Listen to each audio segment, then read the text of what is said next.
zchrout, et son mazal, son signe, n'a pas de mérite. Mieux que ça, dans Hadar, Moshe Rabbeinu est décédé. Ce qu'il a oublié, ou ce qu'il ne savait pas, c'est que c'était le même jour aujourd'hui, c'est aussi le jour de la naissance de Moshe Rabbeinu. Et il a dit, alors là, ça va nous interpeller. Keshem she'adagim bolaim.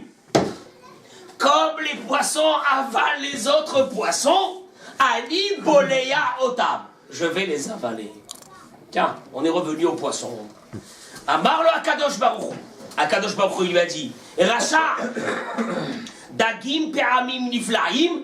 Les poissons des fois, ils avalent, mais des fois, ils se font avaler. Ve'arsha voto ha'ish, dernier mot du Midrash. Et maintenant, cet homme-là, Nivla Minabol'in, il sera avalé comme un poisson. Là, on est revenu. Qu'est-ce que c'est cette image rabotaille du Midrash? Haman, il dit, je vais les avaler comme quoi? Comme des poissons. Et Akadosh Baruch il dit, les poissons, des fois ils avalent, mais des fois quoi? Ils se font avaler. Quel est le rapport avec tout ce qu'on vient de dire maintenant? Là, on avait trouvé que le poisson n'était pas sympathique. Si en plus Haman il se rajoute et il se prend pour un poisson qui va nous avaler, là vraiment ça commence à faire beaucoup. Rabotaille. Mais Haman ne s'est pas arrêté là. Il a décidé à Amos de savoir est-ce que lui il avait du mazal.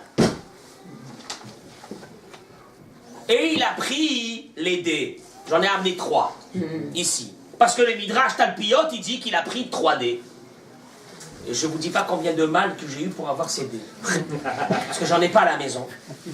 Et donc j'ai demandé à mes élèves à l'école, sous menace de sanction, je sais pas quoi, je veux que vous m'apportez une paire de dés pour demain matin. Mais les pauvres ils ont eu peur, ils me les ont amenés. J'ai pas de dés à la maison, j'ai pas de jeu de cartes.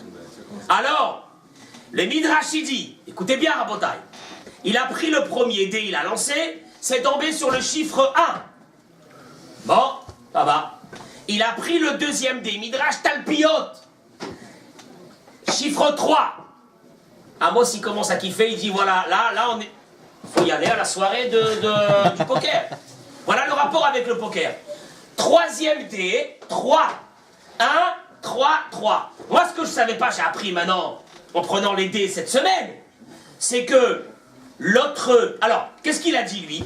Lui, il a dit, mais donc je suis dans la hauteur, là. 1, 3, 3, ça fait Aleph, Gimel, Gimel. Agag, il a dit, c'est le nom de mon grand-père.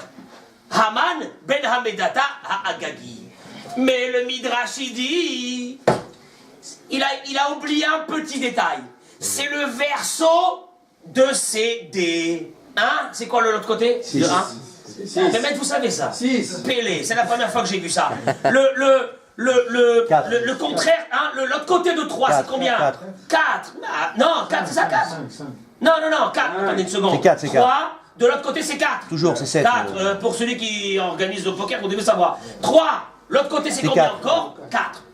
Il dit le Midrash, il s'est pas rendu compte. D'un côté, c'était 1, 3, 3. Mais de l'autre côté, c'était 6, 4, 4. Or, 6, 4, 4, c'est Dalet, Vav et Dalet. Il y avait un homme qui, depuis 400 ans, l'attendait au tournant. C'était David Amelech. Et on va voir ce qu'il dit le Midrash sur ça. Une chose extraordinaire. Ça, il ne savait pas. Donc, lui, il a vu Agag. Il a vu 1, 3, 3. Mais il ne savait pas que de l'autre côté, il y avait quoi?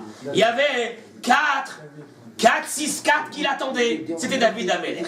Comme ça, il dit le Midrash. Alors, qu'est-ce qu'il y a David Amelech? Dans quoi il attendait?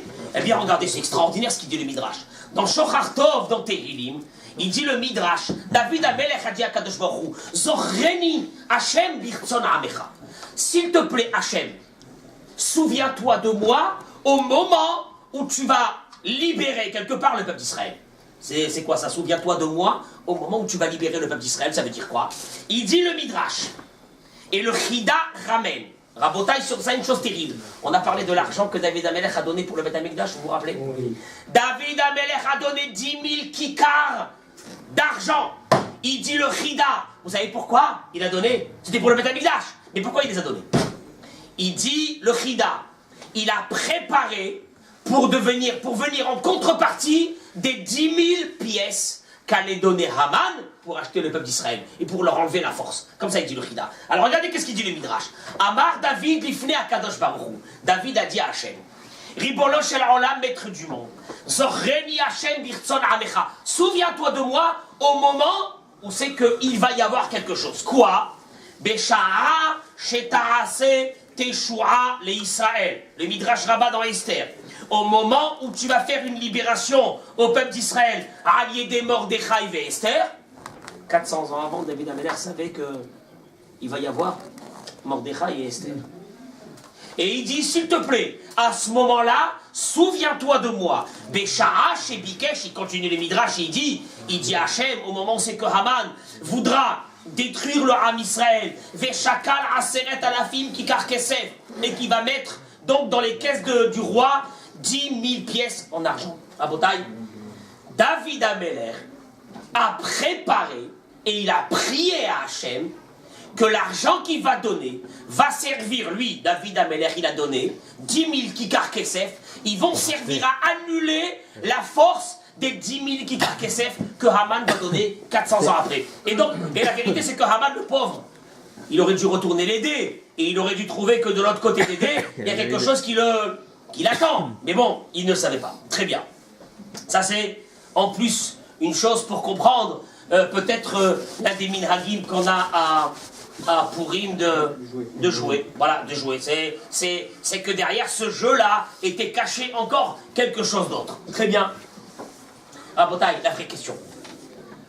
Pélé.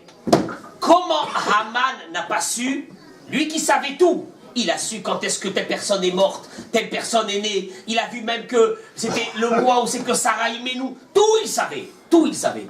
Comment il n'a pas su que nous, le poisson, c'est un symbole de quoi?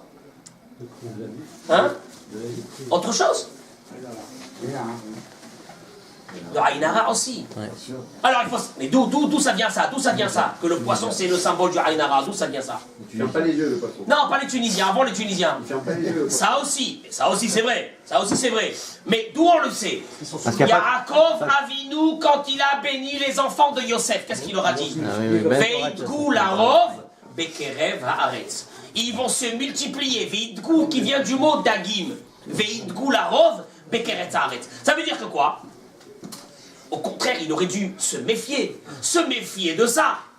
Que la Gemara dit que la tribu de Yosef, le Haïnara, il n'y en a pas. Pourquoi? Parce qu'ils ont reçu la bracha de Veidgou larov des poissons. De Kerev haaretz. Autre chose, on le voit que nous, le jour de Rosh Hashanah, qu'est-ce qu'on fait? Qu'est-ce qu'on dit? Que Kadosh Baruch Hu va nous multiplier comme quoi? Comme les poissons. Mieux que ça, on sait ce que la Gemara elle dit, qu'un juif qui a un jugement avec un goy, il faut le faire quand? Hadar. Le mois de Hadar. C'est un mois qui est propice. Il n'a pas su. Même c'est une question que tous nos sages posent. Qu'est-ce qui se passe? Dieu lui a enlevé cette partie-là. De se dire, attention, le poisson, chez les juifs. Mais c'est quelque chose d'extraordinaire, au contraire. Non, il n'a pas su. Il a vu le poisson, il a dit, ah, il n'y a pas de mérite, il n'y a pas de mérite dans Hadar, il n'y a rien, on y va, c'est parti. Mais Rabotaï, une chose extraordinaire que nous voyons ici. Le Maharal dit, quel est, Amos, quel est l'animal, enfin l'animal, pas l'animal, quel est l'être de vie, si on peut appeler ça, le premier qui a été mis au monde? Hein? Le poisson. Hein? Serpent, le poisson. C'est les poissons. Ouais, c'est dans la mer avant. Au cinquième jour, Akadosh Baruch Hu a créé les poissons, on est bien d'accord. Il dit le Maharal, vous constaterez une chose terrible. La première créature de Dieu, elle devrait être quoi? La perfection. Hein? La première créature de Dieu, c'est quoi? Chez Akadosh Baruch Hu, il y a des prototypes? Non, il n'y a pas de prototypes. La première, c'est quoi? Non. Quelle a été créée, la première? C'est laquelle? C'est le poisson, on est d'accord ou non? La première créature vivante dans ce monde, c'est le poisson, David. Et il dit le Maharal, vous constaterez une chose extraordinaire. Le poisson, c'est le premier, c'est la première créature, et il ne parle pas. Le monde du silence, on appelle dans l'eau. Les poissons ne parlent pas. Comment ça se fait? Hein? Il dit le Maharal, la chose suivante. Le poisson est venu nous apprendre une chose. Que quoi? Que Akadosh Baruch Hu veut nous apprendre que on doit savoir que un être humain dans sa perfection, c'est un être humain qui ne parle pas. Et on va le voir. Un être humain, quand il parle pas, c'est ça ce qu'Akadosh Baruch Hu demande à un être humain. Ah, si nous on parle, si Dieu nous a donné la parole, elle a été faite que pour une seule chose, pour étudier la Torah. Et d'ailleurs, regardez, qu'est-ce que la Gemara dit sur ça, on va développer ce qui est marqué. La Gemara dit la chose suivante, que la Gemara dans la Masechet Chulin, Daf Petet, elle dit Ma umanuto shel adam ba'olam hazeh. C'est quoi la perfection de travail dans un être humain dans ce monde? C'est quoi? La Gemara dit c'est quoi? La Gemara dit Yassim atzmo keilem. Il doit se mettre comme quelqu'un qui est muet. Et la Gemara se pose même la question, est-ce qu'éventuellement même de parler des paroles de Torah, il ne faudrait pas? Yachol av b'divrei Torah, la Gemara demande. Talmud Domar, la Gemara dit non, c'est marqué dans le Pasuk, Tzedek tedaberun, c'est que le limud à Torah, on a l'obligation de parler. Mais sinon, il ne faut pas parler. En d'autres mots, si le poisson, il dit le Maharal, il a été mis en premier, dans toutes les créatures du monde, c'est pour apprendre à l'être humain la première chose fondamentale. C'est quoi? De ne pas parler. De ne pas parler. Un être humain ne doit pas parler. Point. C'est fini. Maintenant, en quoi ça nous concerne, nous? C'est quoi l'histoire de Haman qui veut être le poisson qui va avaler les autres poissons? C'est quoi cette histoire? Eh bien, Rabotai, il faut savoir une chose. Vous constaterez dans la Megillah, c'est que l'historique de Mordechai et Esther, d'où ça vient? Qui est la première personne dans laquelle ces êtres extraordinaires vont sortir? Rachel, je remonte un peu plus, Cyril. Rachel Imenu. La Gemara dit, s'il y en avait une qu'elle a su se taire, c'est qui? Rachel Imenu. Elle avait les simanim, elle n'a pas dit un mot. Elle va avoir un fils qui s'appelle comment? Binyamin. Binyamin est au courant que les frères ont vendu Yosef. Est-ce qu'il va dire une fois à son père? D'ailleurs, il a une pierre, la pierre précieuse qu'il y a de Binyamin, elle s'appelle Yashpé. Yashpé qui vient du mot Yeshpé. Il y a une bouche, mais elle est fermée. Ça, c'est Binyamin. On continue un peu plus. On arrive à Mordechai et Esther. Combien de temps Esther est mariée avec Ahashverosh avant le début des problèmes? 5 ans.